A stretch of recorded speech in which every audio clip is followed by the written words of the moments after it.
क्षेत्र सबका निर्धारण का तरीका एरिया और जनसंख्या ऐसे ही मिलाकर किया जाता है, चलिए वो आगे देखेंगे। तो मोटे तौर पर 10 लाख पे एक सीट का चुनाव होना था। तीसरा क्या है देखिए, ब्रिटिश प्रांत को आवंटित की गई सीटों का निर्धारण 3 प्रमुख समुदायों के बीच मुस्लिम, सिख और सामान्य। देखिए हमारे यहाँ ब्रिटिश प्रांत और देसी रियासत 2 तरह के बंटवारे किए गए थे। तो इस ब्रिटिश प्रांत के जो क्षेत्र में 296 थे, उसका क्या होना था, समुदायों के बीच बंटवारा सीटों का होना था। ठीक है, किस समुदाय से कितना सीट निर्धारण किया जाएगा। तो मुस्लिम, सिख और सामान्य 3 समुदाय में बंटवारा किया गया था इस ब्रिटिश प्रांत वाले क्षेत्र को। ठीक है, देसी रियासत को नहीं। ठीक है, तो इसमें ये सामान्य में क्या, मुस्लिम और सिख को छोड़ करके, क्योंकि हम मुस्लिम और सिख के लिए तो अलग से सीटें दे ही दी गई हैं। ठीक है, प्रत्येक समुदाय के प्रतिनिधियों का चुनाव प्रांतीय असेंबली में उस समुदाय के सदस्यों द्वारा किया जाना था, जो एकल संक्रमण मत पद्धति सिस्टम के माध्यम से समानुपातिक प्रतिनिधि तरीके से मतदान किया जाना था। देखिए उनका चुनाव कैसे होना था, इस चुनाव के द्वारा होना था। ब्रिटिश प्रांत वाले जितने भी सदस्य का चुनाव होता, उनका चुनाव होना था। और देसी रियासत का क्या होना था, देसी रियासत के जो राजा का द्वारा थे, वो अपने प्रतिनिधियों का नामांकित सदस्य भेजते, वो खुद जिसको भेजते वही उनका सदस्य उनके तरफ से होता है। ठीक है, तो यहाँ पे चुनाव होना था, ब्रिटिश प्रांत के लिए क्या होना था, चुनाव होना था। तो यहाँ पे चुनाव होना था, तो उसका क्या है, चुनाव का तरीका क्या था, एकल संक्रमण मत पद्धति सिस्टम, समानुपातिक प्रतिनिधित्व तरीका। ठीक है, ये एक इनडायरेक्ट चुनाव का तरीका होता है। आज आगे हम बताएंगे, जब पॉलिटी पढ़ाएंगे तो ये चैप्टर खुद ही आएगा ये सब। ठीक है, आज जान लीजिए कि हमारे भारत के राष्ट्रपति का चुनाव में भी इसी तरीके के सिस्टम का यूज किया जाता है। ठीक है, कहाँ राष्ट्रपति के हम लोग जाकर वोट देते हैं, नहीं देते हैं ना।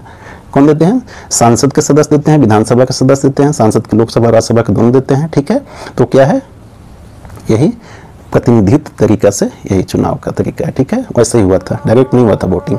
देसी रियासतों के सदस्यों को चुनाव उनके प्रमुखों द्वारा किया जाना था। ठीक है, वही राजा महाराजा सिलेक्शन करके अपना प्रतिनिधित्व भेजते संविधान सभा में। ठीक है, अब देखिए, अतः आंशिक रूप की नामांकित तथा आंशिक रूप से चुनी हुई सभा थी। यह सभा क्या थी, यह सभा आंशिक रूप से नामांकित, आंशिक रूप से चुनी हुई कहेगी। क्यों कहेगी, क्योंकि देखिए यहाँ आप देखिए, देसी रियासत के क्या है, सदस्यों का चुनाव उनके प्रमुख द्वारा किया जाना था, इसलिए क्या है, ये आंशिक रूप से नामांकित हो गया।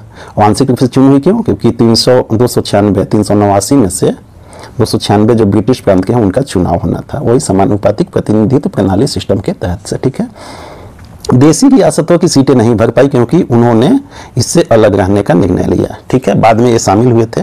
ठीक है, कब शामिल हुए थे आप बताइए हमें कमेंट में, चलिए आगे बताएंगे कब शामिल हुए थे। ठीक है, संविधान सभा की कार्य प्रणाली देखिए, अब ये संविधान सभा बन गई, चुनाव हो गया, अब संविधान सभा बनकर तैयार हो गई। अब उसकी कार्य करने की कार्य प्रणाली क्या थी, क्या क्या उन्होंने कैसे काम किया। ठीक है, कैसे संविधान बनाया। पहली बैठक 9 नवंबर 1946 को ही मुस्लिम लीग ने बैठक का बहिष्कार किया। सच्चिदानंद सिन्हा को अस्थायी अध्यक्ष चुना गया, बाद में डॉक्टर राजेंद्र प्रसाद को अध्यक्ष चुना गया, अस्थायी अध्यक्ष। ठीक है दोस्तों, इसका पीडीएफ आपको मिल जाएगा, आप हमारे व्हाट्सएप ग्रुप को ज्वाइन कर लीजिएगा, वहाँ पे पीडीएफ आपको मिल जाएगा। हमारा टेलीग्राम चैनल भी है, सेम नाम से, के सेल्फ स्टडी नाम से ही है, के सेल्फ स्टडी नाम से ही टेलीग्राम भी चैनल है, आप वहाँ भी ज्वाइन कर सकते हैं। ठीक है, और आप हमारा व्हाट्सएप ग्रुप लिंक डिस्क्रिप्शन में मिल जाएगा। व्हाट्सएप का लिंक कहाँ मिल जाएगा, डिस्क्रिप्शन में मिल जाएगा, आप वहाँ जाकर हमारे व्हाट्सएप ग्रुप को ज्वाइन कर लीजिएगा, वहाँ पे आपको पीडीएफ इसका दे दिया जाएगा। ठीक है, चलिए आगे देखते हैं।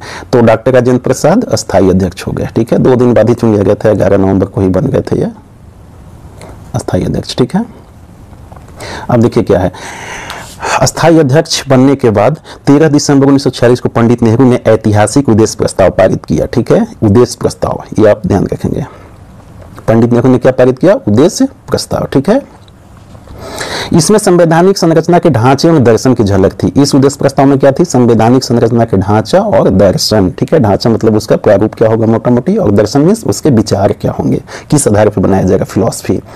इस प्रस्ताव को 22 जनवरी 1946 को सर्वसम्मति से स्वीकार कर लिया गया। बाद में इसके परिवर्तित रूप, यहाँ पे थोड़ा टाइपिंग मिस्टेक है। ठीक है, बाद में इसके परिवर्तित रूप, ठीक है, परिवर्तित रूप को ही संविधान सभा की प्रस्तावना बनी। संविधान सभा की प्रस्तावना आप सभी जानते हैं क्या है, आप हर बुक में देखते होंगे, एनसीईआरटी में खासकर फर्स्ट पेज पे मिलता है। क्या है, हम भारत के लोग भारत को एक संपूर्ण प्रभुत्व संपन्न समाजवादी पंथ निरपेक्ष लोकतांत्रिक, ये जो है यही प्रस्तावना है। ठीक है, तो यही जो है उद्देश्य प्रस्ताव बाद में प्रस्तावना का रूप धारण किया, हालांकि इसके परिवर्तित रूप थे, बेस वही है। अब आपका होमवर्क यहाँ पे, क्या संविधान की प्रस्तावना संविधान का भाग है? एग्जाम में क्वेश्चन आता है, संविधान की प्रस्तावना संविधान का भाग है? आप पता करके बताइएगा, इसका संविधान के भाग की मान्यता मिली है या नहीं मिली, आप बताइएगा। इसमें बहुत सारे बाद में सुप्रीम कोर्ट को द्वारा निर्णय सुनाए गए हैं, इसलिए टॉपिक इंपॉर्टेंस हो जाता है। चलिए आगे चलते हैं। स्वतंत्रता अधिनियम द्वारा परिवर्तन। 3 जून 1947 को भारत के बंटवारे के लिए माउंटबेटन योजना पेश की गई। इस अधिनियम ने संविधान सभा की स्थिति में परिवर्तन किया। देखिए, जब 3 जून 1947 को भारत के बंटवारे की बात हो गया, किसके तहत? इसी स्वतंत्रता अधिनियम के तहत भारत के बंटवारे की भी बात होगी, ठीक है। पहले कैबिनेट मिशन में नहीं था। तो इस अधिनियम ने संविधान सभा की स्थिति में परिवर्तन हुआ। इससे संविधान सभा की स्थिति में भी परिवर्तन होगा। क्यों परिवर्तन होगा? जाहिर सी बात है, जनसंख्या के अनुपात में सीटों का निर्धारण किया गया था। तो अब यदि देशों का बंटवारा होगा तो जनसंख्या का बंटवारा हो गया, तो सीट में भी चेंजिंग आएगी। चलिए ठीक है। संविधान सभा को पूरी तरह संप्रभु निकाय बना दिया। संप्रभु से कहते हैं जिसे निर्णय लेने का अपना खुद का अधिकार होता है, किसी बाहरी दबाव में निर्णय नहीं लिए जाते। आज भी हमारा भारत देश संप्रभु है, ठीक है, अपना निर्णय खुद ही लेता है। संविधान सभा एक विधायिका भी बन गई। पहले क्या थी? सिर्फ संविधान सभा थी। अब संविधान सभा तो है ही, एक विधायिका का भी रूप धारण कर लिया अब इसने, इसी स्वतंत्रता अधिनियम के तहत, ठीक है। इसके तहत ही हमारा एक विधायिका भी बन गई संविधान सभा, ठीक है। अब विधायिका बन गए तो क्या हो गया? एक तो इसे संविधान भी बनाना है, दूसरी विधायिका क्या करती है? आज विधायिका क्या करती है? या तो हमारे संविधान में संशोधन करती है या कोई नया कानून बनाती है। तो वही नया कानून भी बनाने की जिम्मेदारी विधायिका को बन गई, ठीक है। विधायिका, कार्यपालिका, न्यायपालिका, तीन ही तो अंग हैं। विधायिका कानून बनाती है और कार्यपालिका उस कानून को लागू करती है, और न्यायपालिका कोर्ट आप जानते ही हैं, सुप्रीम कोर्ट माननीय उच्च है, उसमें उसी बने हुए कानून के तहत अपना निर्णय सुनाती है, ठीक है। अब इसके 2 अध्यक्ष हो गए। जब ये विधायिका बन गई संविधान सभा तो इसके 2 अध्यक्ष हो गए। पहले एक तो डॉक्टर राजेंद्र प्रसाद थे ही, अब जीबी मावलंकर साहब भी एक अध्यक्ष हो गए। 2 अध्यक्ष क्यों हो गए? देखिए, जब ये संविधान सभा के रूप में कार्य करेगी, संविधान सभा के रूप में, तब इसके अध्यक्ष कौन होंगे? डॉक्टर राजेंद्र प्रसाद, ठीक है। और जब यही संविधान सभा विधायिका के रूप में कार्य करेगी, विधायिका के रूप में, तब इसके अध्यक्ष कौन हो गए? मावलंकर साहब, ठीक है। इसलिए 2 अध्यक्ष हो गए। सभा तो एक ही है। चलिए, कुछ इंपोर्टेंट संविधान सभा के द्वारा और भी काम किया गया था, उसे देख लीजिए। 1949 में राष्ट्रमंडल ने भारत की सदस्यता का सत्यापन इसी संविधान सभा ने किया था, ठीक है। राष्ट्रमंडल क्या आप जानते हैं कि राष्ट्रमंडल ऐसे देशों की राजनीतिक संघ है जिसमें ये सभी देश कभी न कभी ब्रिटिश शासन के अंतर्गत रहे हो, ठीक है, ब्रिटिश के गुलाम रहे हो। ऐसे ही देशों की एक ये राजनीतिक संघ है, ठीक है। भारत भी उसमें शामिल है। 22 जुलाई 1947 को राष्ट्रीय ध्वज अपनाया। 24 जनवरी 1950 को राष्ट्रीय गान और राष्ट्रीय गीत अपनाया। एक नंबर के क्वेश्चन है, लेकिन इंपोर्टेंस डेट है, आप याद रखेंगे, ठीक है। PDF ले लीजिएगा, उसमें देख लीजिएगा, फिर बाद में आराम से। मैं समझने वाला चीज़ है जो समझ लीजिए आप। और दोस्तों, मैंने इस वीडियो को जो एम लक्ष्मीकांत बुक है उसी से बनाया है, लेकिन उसे कंप्रेस किया है मैंने, अपने भाषा में इसे बनाया है, बहुत ही मेहनत की है। आप उस बुक को पढ़ेंगे तो इसे 2 गुना 3 गुना टाइम लगेगा। आप शॉर्ट में इस PDF को पढ़कर रिवाइज कर सकते हैं। इसमें ऐसा कोई चीज़ नहीं है जो छोड़ा गया है उस चैप्टर से, ठीक है। चलिए, PDF आप ले लीजिएगा, लिंक डिस्क्रिप्शन में मिल जाएगा व्हाट्सएप ग्रुप का, आप ज्वाइन कर लीजिएगा उसे, ठीक है। लिंक पर क्लिक करके चलिए आगे देखते हैं। आगे क्या है? 24 जनवरी 1950 को डॉक्टर राजेंद्र प्रसाद को राष्ट्रपति के रूप में चुना। कौन? यही संविधान सभा उस टाइम में विधायिका के रूप जब कर रही थी, तो यही संविधान सभा हमारे राष्ट्रपति का भी चुनाव किया, ठीक है। आज भी हमारे जो है लोकसभा, राज्यसभा और विधायिका, ये सब मिलकर ही हमारे राष्ट्रपति को चुनते हैं, ठीक है। तो उस टाइम में विधायिका यही थी, तो इसने ही राष्ट्रपति का चुनाव किया, ठीक है। देखिए, संविधान 2 वर्ष 11 माह 18 दिन में बनकर तैयार हुआ था। इसमें कुल 64 लाख रुपए खर्च हुए थे, आप याद रखिएगा, इंपोर्टेंट है अभी। देखिए, संविधान सभा की समितियां थी। देखिए, संविधान सभा उतनी बड़ी, जब संविधान बनाने की ये जिम्मेदारी है तो उसकी समितियां बनेंगी, कमेटी बनेगी। आज भी कोई भी कार्य के लिए कमेटी का निर्माण होता है, ठीक है। तो ये इसके कुछ समितियां थी, ठीक है।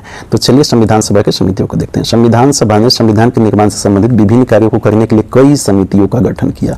इसमें 8 बड़ी समितियां और अन्य छोटी समितियां थी। इन समितियों में तथा इसके अध्यक्षों के नाम इस प्रकार हैं। तो यहाँ शॉर्ट में हम पार हो जा रहे हैं, आप PDF से इसे देख लीजिएगा।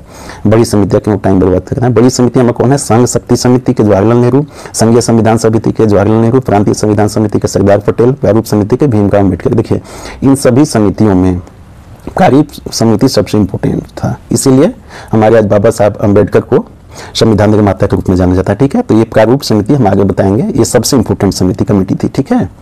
मौलिक अधिकारों अल्पसंख्यकों, जनजातियों तथा बहिष्कृत क्षेत्रों के लिए सलाहकार समिति, कौन थे? सरदार पटेल। ठीक है, इस समिति के अंतर्गत 5 उप समितियां थी। इस समिति के अंतर्गत 5 उप समितियां भी बनाई गई थी। ठीक है, तो वो भी देख लीजिए आप शॉर्ट में, पीडीएफ में आप देख लीजिए। मौलिक अधिकार उप समिति जेबी कृपलानी, अल्पसंख्यक उप समिति एच.सी. मुखर्जी, उत्तर पूर्वी सीमांत जनजातीय क्षेत्र असम को छोड़कर, ठीक है, अब देख लीजिए गोपीनाथ बरदोई।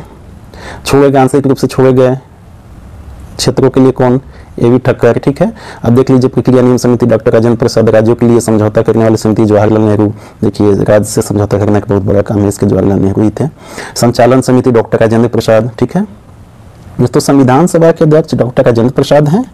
ठीक है, और प्रारूप समिति के अध्यक्ष कौन है? बी.आर. अम्बेडकर। यहाँ आप क्लियर रहेंगे। ठीक है, भीमराव अम्बेडकर बाबा साहब। छोटी समितियां, उसमें छोटी समितियां, बड़ी समितियां, छोटी समितियां थी, तो छोटी समितियां में सब हैं, आप देख लीजिए।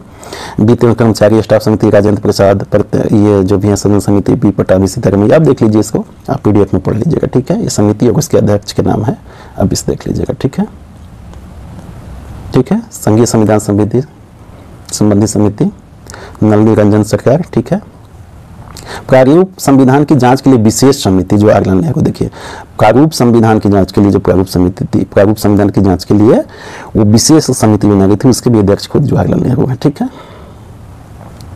अब देखिए प्रारूप समिति, वो जो कमेटी में सबसे मुख्य प्रारूप कमेटी है, उसको देख लीजिए। संविधान सभा की सभी समितियों में सबसे ज्यादा महत्वपूर्ण थी प्रारूप समिति। ठीक है, इसका गठन 29 अगस्त 1947 को हुआ था, बाद में हुआ। देखिए यह वह समिति थी जिसे नए संविधान का प्रारूप तैयार करने की जिम्मेदारी सौंपी गई थी। नया संविधान इसी को तैयार करने की जिम्मेदारी थी। ठीक है, इसमें 7 सदस्य थे, इस प्रकार हैं। देखिए ये प्रारूप समिति जो है, प्रारूप समिति, ठीक है, इसमें 7 सदस्य थे। ठीक है, देखिए इसी के अध्यक्ष थे डॉक्टर बाबा साहेब भीमराव अम्बेडकर, इसीलिए संविधान निर्माता ने कहा जाता है। ठीक है, एन गोपाल स्वामी अयंगर, अलादी कृष्ण स्वामी अय्यर, डॉक्टर के मुंशी, आप देख लीजिए। ठीक है, देखिए दोस्तों 26 नवंबर 1949 को संविधान को अपनाया गया। ठीक है, संविधान दिवस कब मनाया जाता है? आज 26 नवंबर को संविधान दिवस मनाया जाता है। ठीक है, 26 नवंबर को ही अपनाया जाता है। ठीक है, कुल 18 भाग 395 अनुच्छेद 8 अनुसूचियां थी। जब हमारा संविधान अपनाया गया था इस तारीख को, तो उस टाइम में कितने थे? 18 भाग थे, 395 अनुच्छेद और 8 अनुसूचियां थी। आपका होमवर्क है, आप गूगल सर्च करके हमें ये बताएंगे कमेंट में कि अभी ये कितने हो गए हैं। ठीक है, अभी संविधान के कुल कितने भाग हैं वर्तमान में, कितने अनुच्छेद हैं, कितनी अनुसूचियां हैं, आप हमें गूगल करके कमेंट में जरूर बताइए। ठीक है दोस्तों, थैंक यू। के सेल्फ स्टडीज में आपका आवाज करने के लिए बहुत बहुत धन्यवाद। हाँ दोस्तों, और वीडियो को please like, share and subscribe जरूर कर दीजिएगा। दोस्तों वीडियो बनाने में बहुत मेहनत करते हैं, पहले आपके लिए मटेरियल्स उसका कंप्रेस करते हैं, फिर टाइपिंग करते हैं, रिकॉर्डिंग करते हैं, रिकॉर्डिंग को एडिट करते हैं। ठीक है, इतनी सारी मेहनत करने के बाद ये वीडियो आप तक पहुंचती है, या पीडीएफ आपको ग्रुप के माध्यम से, व्हाट्सएप ग्रुप के माध्यम से मिलती है। हाँ दोस्तों, और ये पीडीएफ आप लेना ना भूलें, हमारे व्हाट्सएप ग्रुप को ज्वाइन करें, लिंक डिस्क्रिप्शन में मिल जाएगा। ठीक है, चलिए दोस्तों, थैंक यू, थैंक्स। तो वीडियो को लाइक, शेयर, सब्सक्राइब कर दीजिएगा। ठीक है।